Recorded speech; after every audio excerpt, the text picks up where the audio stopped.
உங்களை அழைப்பதில் நான் மிகவும் மகிழ்ச்சி அடைகிறேன்.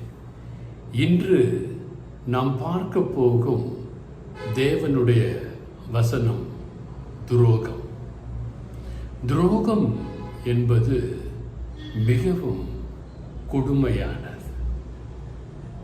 மனிதன் கடவுளுக்கு செய்த துரோகம், கணவன் மனைவிக்கு செய்த துரோகம், மனைவி கணவனுக்கு செய்த துரோகம், பிள்ளைகள் வயதான காலத்திலே பெற்றோர்களுக்கு செய்கின்ற துரோகம், இப்படி சொல்லிக்கொண்டே போகலாம்.